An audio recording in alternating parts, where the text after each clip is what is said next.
A 30 anni dall'incendio che la distrusse è iniziata la demolizione dell'ex Dormish a Udine. Al suo posto nel 2024 una nuova struttura con nuovi spazi per studenti e cittadini. Rubano 3 trattori dal capannone di un'azienda agricola di Varmo a poche centinaia di metri dal municipio. Durante la fuga ne perdono uno che si ribalta, il danno supera i 300.000 euro. Percepiva il reddito di cittadinanza e nel contempo spacciava. Nell'abitazione di un cittadino afghano a Pordenone la finanza ha scoperto una centrale della droga, sequestrati 2 kg di hashish e un etto di cocaina. Il caro energia avrà effetti preoccupanti sull'economia friulana. Secondo una mappatura della CISL, una sessantina di aziende già in difficoltà, 12.000 persone a rischio cassa. Alle 20:45 fischio d'inizio di Hellas Verona Udinese. I bianconeri affrontano l'ex Cioffi. Con una vittoria sarebbero soli al secondo posto, migliaio i tifosi in trasferta.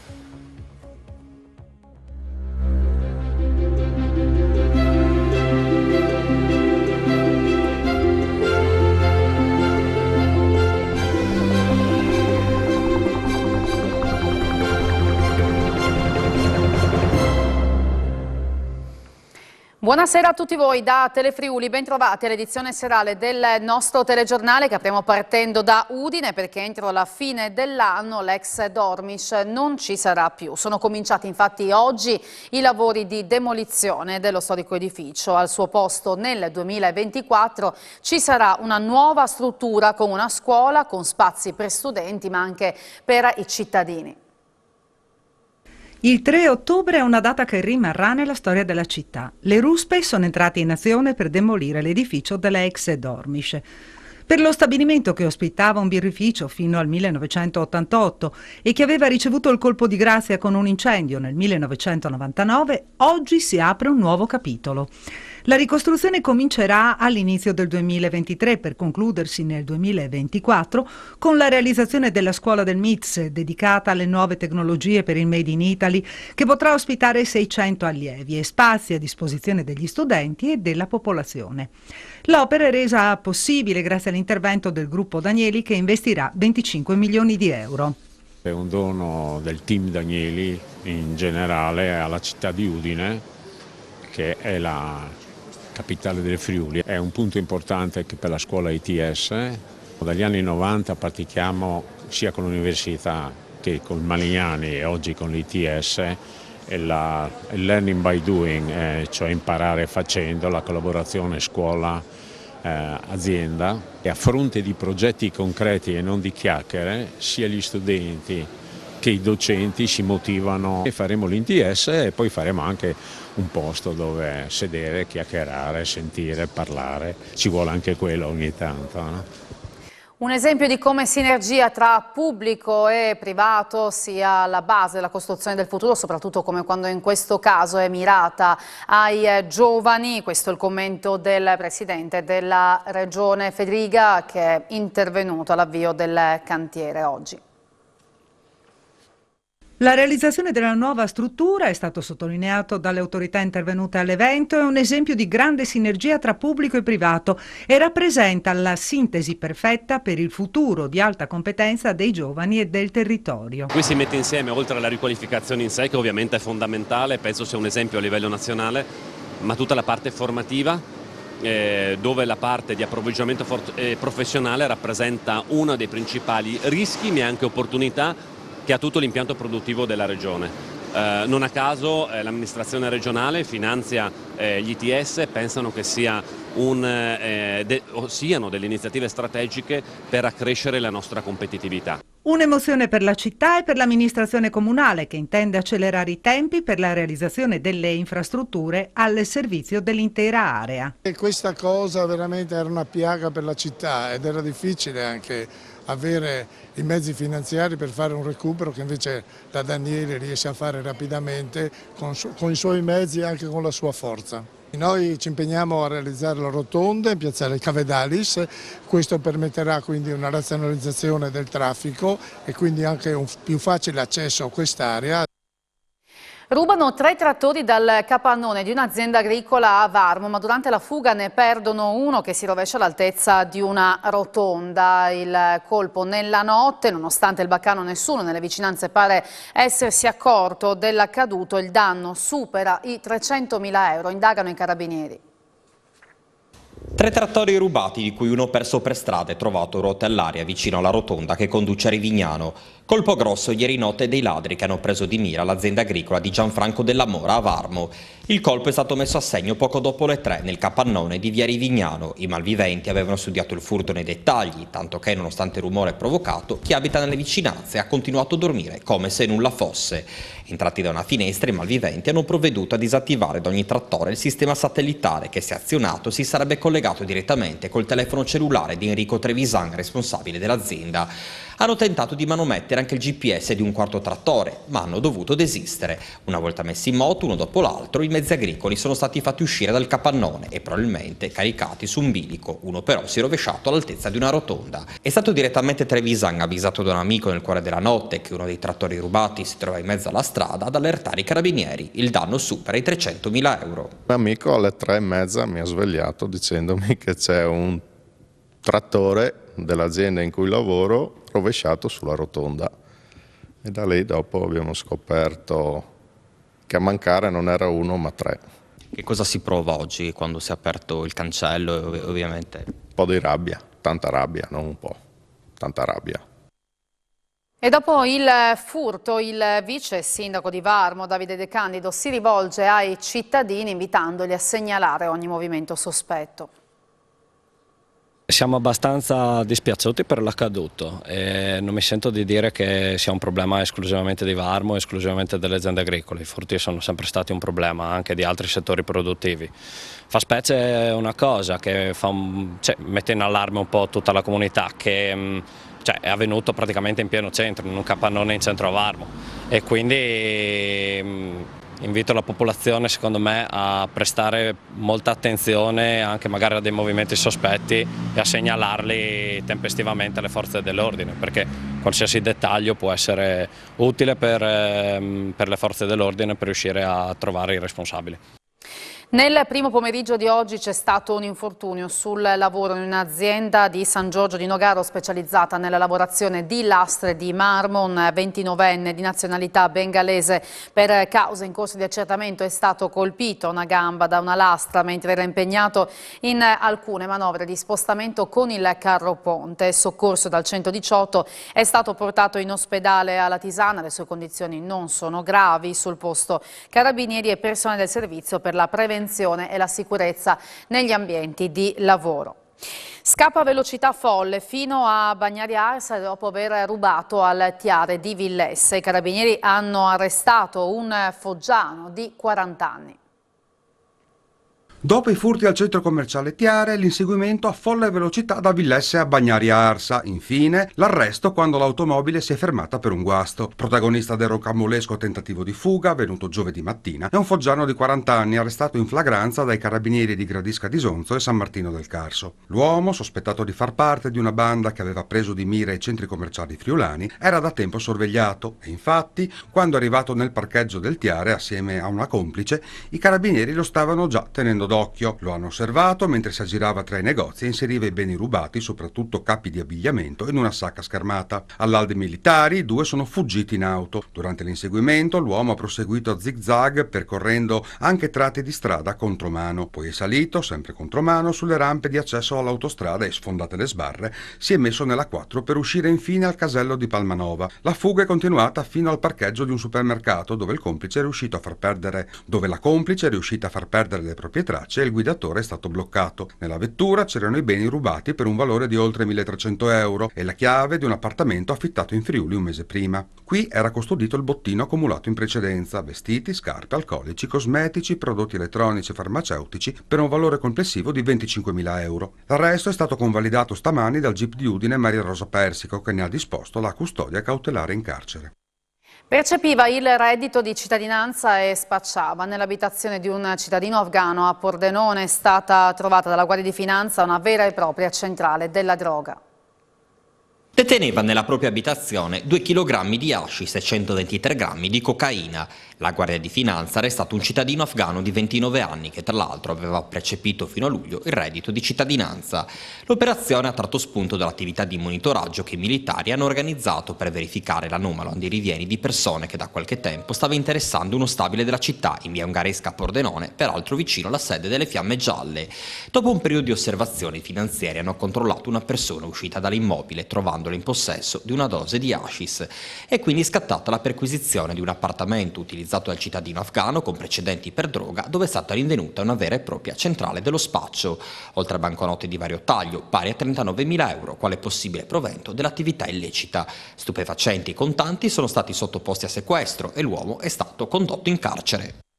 Un incidente stradale nella tarda serata di ieri a San Pier di Isonzo con una donna che era in bici ed è stata sbalzata da un'auto e volata a terra a 2 metri dal punto dell'impatto. La 38enne è stata portata in ospedale in condizioni serie, per lei un trauma alla testa e diverse contusioni. E c'è stato un incidente anche sulla A28 nel primo pomeriggio di oggi, incidente nel quale un autotrasportatore è rimasto ferito.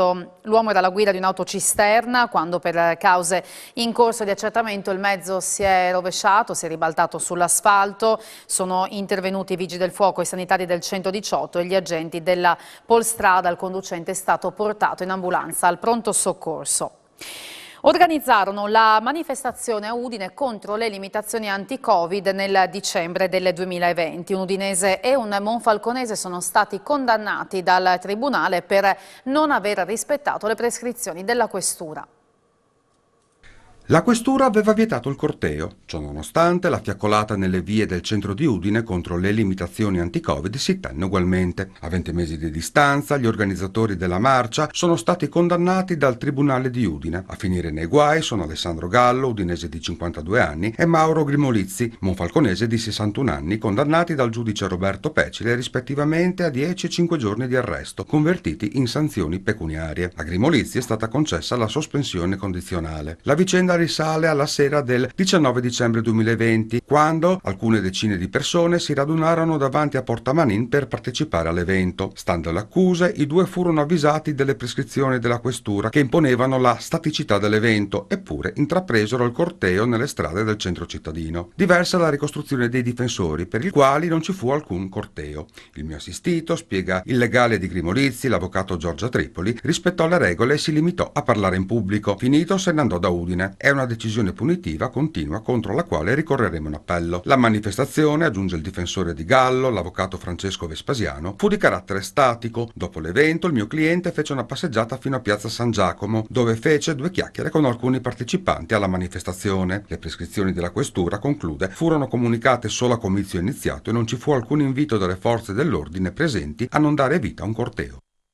C'è un motivo chiaro dietro l'aggressione del 19 marzo scorso ai danni di un 17enne che aveva riportato in quel caso la frattura del naso. Il ragazzino in precedenza aveva malmenato i suoi coetanei e gli amici. Volevano dargli una lezione, in 3 sono stati denunciati.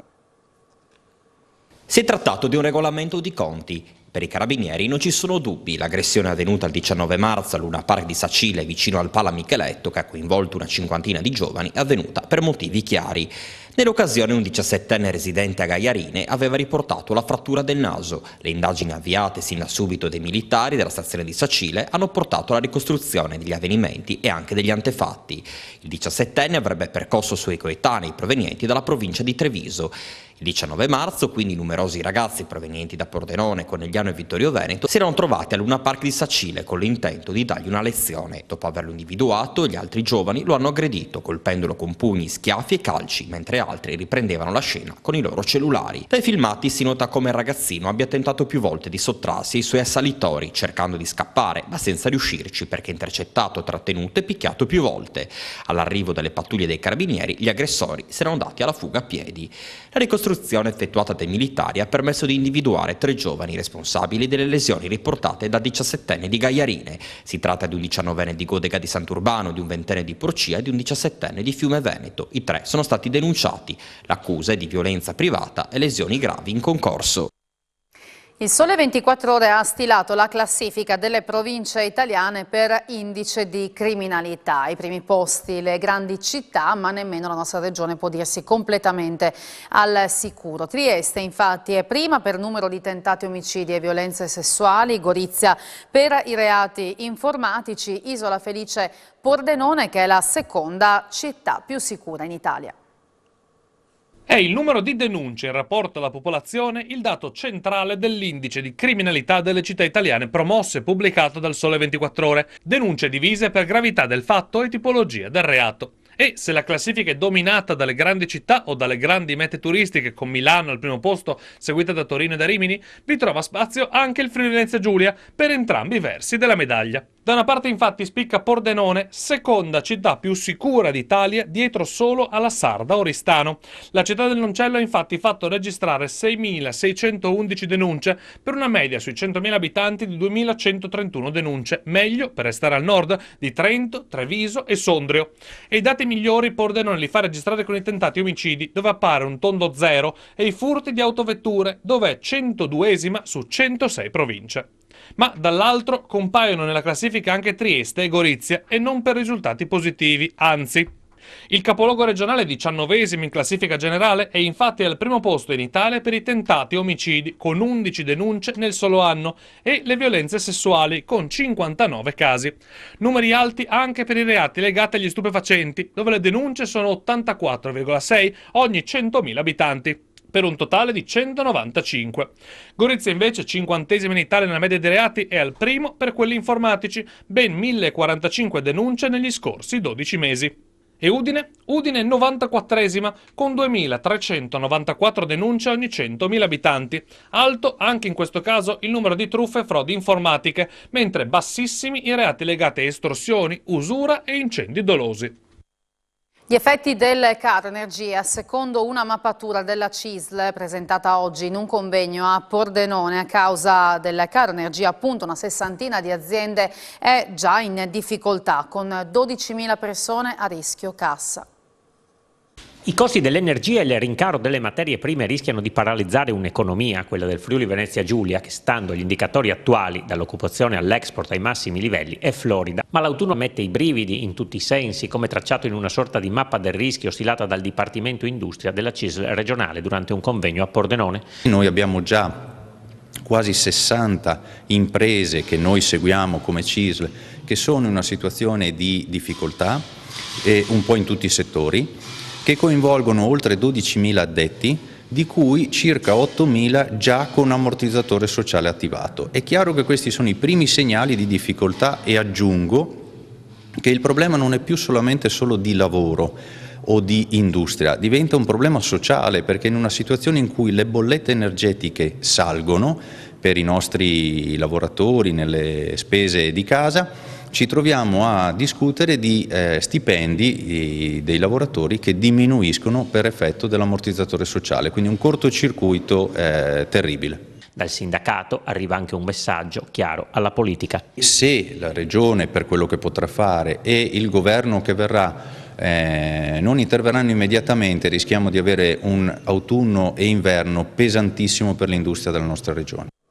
Sull'energia c'è speculazione, gli aumenti dei costi non sono giustificati, così l'assessore regionale Bini, secondo il quale gli aiuti non risolvono il problema.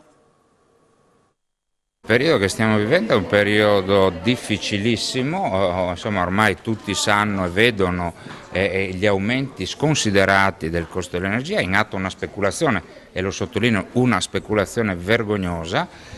I rischi sono elevati, qua serve un intervento a livello di comunità europea e vedo che stiamo un po' zoppicando perché non stiamo dando dimostrazione di unità di intenti, e in temi come questi viva Dio ci deve essere, e poi a cascata del governo italiano e anche della regione Friuli Venezia Giulia. Noi per quanto possiamo, per le nostre casse, perché poi anche le casse ci stiamo adoperando con dei fondi perduti, con dei contributi per gli investimenti negli impianti fonti rinnovabili e anche per quanto riguarda la finanza agevolativa. Si parla di 25 miliardi da parte del governo, potrebbero essere sufficienti o no? No, sono cifre importanti, ma sono cifre a perdere. Il problema sta alla fonte. Se tu non riesci a riportare il prezzo del gas a un valore sostenibile, a 25 dovranno seguire altri 25 e si andrà avanti all'infinito, quindi rischieremo di sprecare dei denari pubblici per, e lo dico assumendomi la responsabilità di quello che dico, per ingrassare i bilanci di chi adesso sta già speculando da diversi mesi. E dalle variazioni di bilancio autunnali dalla Regione arrivano risorse per prima casa, benzina e sanità. Sanità, bonus, benzina ed edilizia agevolata per la prima casa. Il primo pacchetto da 42,7 milioni della manovra autunnale della Giunta regionale ha avuto il via libera dall'esecutivo. Barbara Zilli, assessore alle finanze, spiega che ci siamo anche confrontati nell'odierna seduta sulle possibili soluzioni al problema del costo dell'energia. Le poste allocate nel provvedimento sono un pacchetto di misure che danno avvio all'iter che approderà in Consiglio regionale a fine mese. Nelle prossime settimane irrobustiremo ancora l'assestamento con ulteriori risorse. Nel dettaglio 30 milioni serviranno per il sistema sanitario regionale, 7 milioni per completare le istanze dell'edilizia agevolata per la prima casa presentate nel 2022 e 4 milioni per confermare il bonus benzina per l'annualità in corso. Ci sono poi 200.000 euro per l'ente tutela patrimonio ittico come contributo per i rincari dell'energia elettrica, gas e carburanti. Una tantum fino a 100.000 euro al consorzio di Pordenone per la formazione superiore, gli studi universitari e la ricerca per ovviare all'incremento dei costi energetici. Agli ITS FVG 180.000 euro e all'Università della Terza Età e delle Libertà, sempre per fronteggiare il caro bollette, fino a 150.000 euro. L'industria friulana piange, Armando Cimolai si è spento a 94 anni. L'industria friulana ha perso un altro dei propri capitani nella serata di domenica 2 ottobre all'ospedale di Pordenone, dove era ricoverato. È morto a 94 anni Armando Cimolai, l'uomo che da un piccolo laboratorio ha creato una delle più grandi aziende di costruzioni in acciaio al mondo. Partito da una fabbrica con pochi dipendenti nel dopoguerra, ha legato il suo nome a ponti, infrastrutture, stadi in ogni angolo del pianeta. La sua azienda, che ha guidato per oltre 70 anni, si è via via ingrandita, mantenendo le radici in Friuli, con stabilimenti a Polcenigo, Roveredo, San Quirino e San Giorgio di Nogaro, ma aprendosi al mondo. Lavoratore instancabile, sempre presente in azienda fino all'ultimo e legatissimo alla famiglia, in particolare ai nipoti e all'amata moglie Albina Polles. Recentemente aveva perso la figlia Ivana. Nel 2006 ha passato le consegne ai figli Luigi e Roberto, che guida la Cimolai Technology e che proseguono nel suo solco, come aveva raccontato a Telefriuli qualche anno fa. Loro sono sempre stati dentro nell'azienda e capiscono che devono andare avanti e vanno avanti con entusiasmo, e questo sono contento dei miei figli e di mia moglie, che è sempre stata vicino, è sempre stata uno che teneva la borsa. Io sono partito con quello che ho sempre avuto, quello di diventare grande, e ho avuto la fortuna di incontrare anche brava gente, perché uno fa da uno. Con la brava gente che ho avuto portiamo il lavoro per tutto il mondo. Nel 2005 la laurea honoris causa in ingegneria meccanica all'Università di Trieste, nel 2020 la nomina cavaliere di Gran Croce da parte del presidente Mattarella. Una roccia e un esempio, lo hanno definito i familiari. Tantissimi gli attestati di vicinanza e condoglianze arrivati alla famiglia. Le sue intuizioni visionarie continueranno attraverso gli eredi a portare nel mondo il nome Cimolai. Tantissimi messaggi di cordoglio che arrivano in queste ore alla famiglia. Dalla politica al mondo dell'economia, dalle istituzioni ai semplici cittadini che lo hanno conosciuto e ammirato, sono tantissimi i messaggi di vicinanza alla famiglia Cimolai per ricordare il fondatore Armando, i cui funerali saranno celebrati mercoledì 5 ottobre alle 16 nella chiesa di Vigonovo di Fontana Fredda, paese originario di Cimolai. Il governatore Massimiliano Fedriga lo ha definito una delle stelle più lucenti del Friuli, un autentico pioniere dell'industria nazionale. Il pensiero della presidente del gruppo PD alla Camera, Deborah Serracchiani. Sergio Bolzonello, che da sindaco di Pordenone gli è stato spesso vicino, lo ricorda come un uomo attaccato alla terra natia, alla quale non ha mai fatto mancare presenza e aiuto. Parole confermate dal vicepresidente della regione Riccardo Riccardi in un tweet nel quale sottolinea come Cimolai avesse voluto essere presente alla riapertura di un'opera che lui stesso aveva realizzato 52 anni prima. Cordoglio a nome del Consiglio regionale anche da Piero Mauro Zanin e dall'assessore alle attività produttive Sergio Bini per la perdita di un uomo simbolo del Friuli. Per il sindaco di Pordenone Alessandro Ciriani se ne va un gigante dell'imprenditoria venuto venuto dal niente, è diventato simbolo di un territorio capace di elevarsi, un esempio da seguire in tempi di crisi come questa, anche dalle categorie economiche, attestati di vicinanza, la famiglia che in queste ore sta ricevendo centinaia di messaggi privati. Visita dell'ambasciatrice indiana in Italia allo stabilimento Danieli di Butrio. Ha parlato di investimenti da parte dell'India per 3 trilioni di dollari per incrementare l'industria dell'acciaio e le infrastrutture. La presenza della Danieli, ha detto, è molto utile per quanto ci riguarda.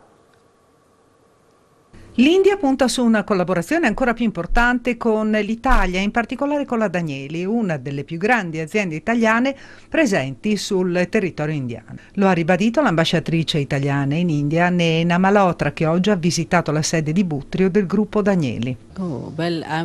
Sono molto contento di sapere che la Danieli crescerà in India e che in qualche maniera potrà servire un settore privato in grande sviluppo. Il programma del governo indiano è quello sostanzialmente di incrementare sia l'industria dell'acciaio ma soprattutto l'industria delle infrastrutture, con un piano di oltre 3 trilioni di dollari di investimenti, e quindi la presenza di Danieli sicuramente è molto utile e necessaria per quello che ci riguarda.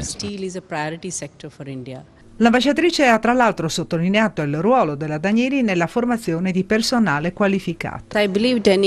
La formazione è molto importante, noi ci aspettiamo che Danieli sviluppi e migliori le attività di training per migliorare la formazione del nostro personale in India. Il futuro dell'acciaio green. L'India è molto interessata ovviamente da questa svolta green, in qualche maniera la vogliamo ulteriormente rafforzare e conoscere tutte le tecnologie che sotto il profilo appunto soprattutto dell'idrogeno, abbiamo anche altre collaborazioni con altre realtà italiane, possa in qualche maniera essere rafforzata. Il Friuli Venezia Giulia si candida meta ideale per i nomadi digitali, vediamo perché.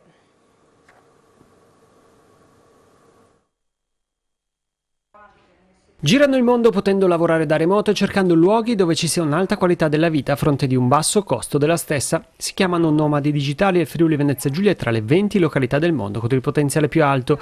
Il quadro è stato presentato dalla società Airbnb con cui la regione FVG ha voluto avviare una collaborazione. Si parla delle stime non ufficiali, parlano di un mercato che raccoglie oggi 35 milioni di persone a livello mondiale.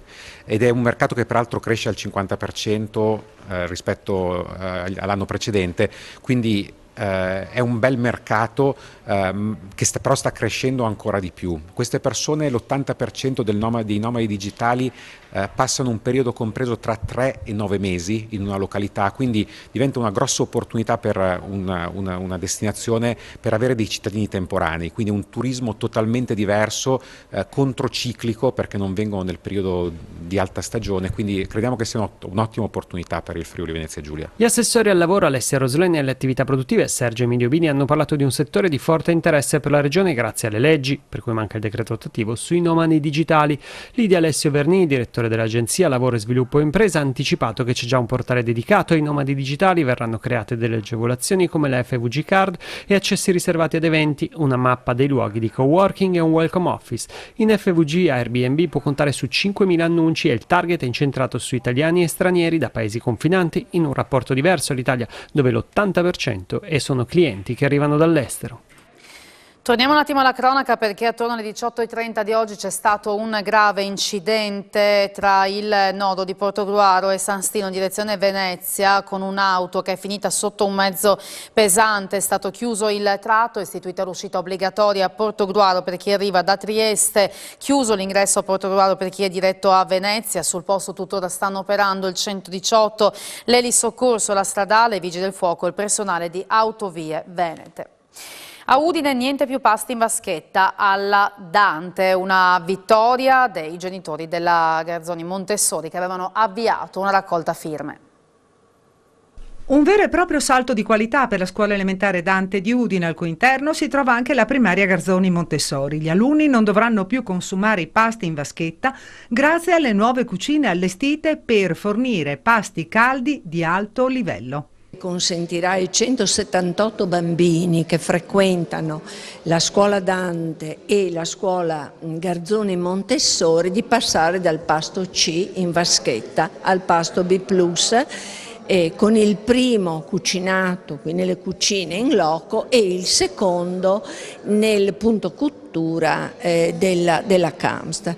Il Comune ha dato esito alle richieste dei genitori che si erano attivati con una raccolta di firme. È un lavoro che ha coinvolto, un lavoro partecipato, no? Che a diversi livelli e a diverse competenze ha dato la possibilità a tutti di dare il proprio contributo. Devo dire che è partito tutto dal basso. Ed è di oggi anche la notizia che la Garzoni Montessori potrà fruire della palestra del Cecconi. Adesso sarà per 2 giorni a settimana a disposizione pure per i bambini della Montessori.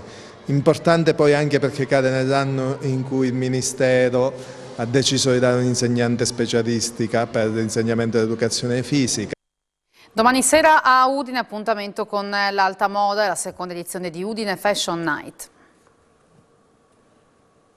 L'Alta Moda torna in passerella nel capoluogo friulano. Piazza Libertà farà da scenario alla seconda edizione di Udine Fashion Night, che vedrà sfilare più di 100 abiti tra sposa, haute couture, pret-à-porter uomo e donna. Ospite d'onore dell'evento, che sarà trasmesso in diretta da Telefriuli a partire dalle 20:40 martedì 4 ottobre, sarà Gabriella Carlucci. La grande sfilata di moda, voluta e organizzata da Barbara Beltrame e Anna Mareschi Danieli, vedrà protagonisti 9 brand d'eccellenza che hanno fatto la storia del Friuli, contribuendo a portare alto il nome di questa terra attraverso la propria creatività e l'abile lavoro artigianale. L'evento si aprirà con l'introduzione di Anna Mareschi Danieli e i saluti del presidente della regione Massimiliano Fedriga e del sindaco di Udine Pietro Fontanini. Per questa nuova edizione, spiega Barbara Beltrame, titolare dell'omonima boutique udinese, abbiamo voluto invitare le aziende storiche del territorio, brand che grazie al proprio dinamismo imprenditoriale e alla qualità dei loro prodotti, realizzati per la maggior parte qui in regione, hanno contribuito alla valorizzazione del Friuli nel mondo.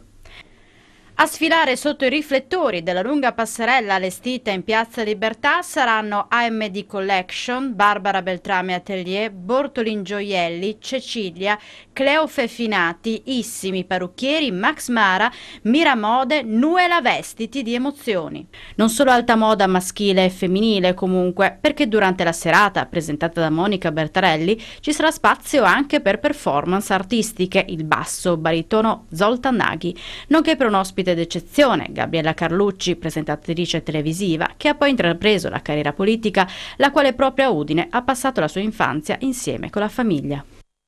Per l'attesa di Hellas Verona Udinese, questa sera alle 20:45 vi lascio a Sport FVG, grazie per aver seguito il nostro telegiornale, arrivederci.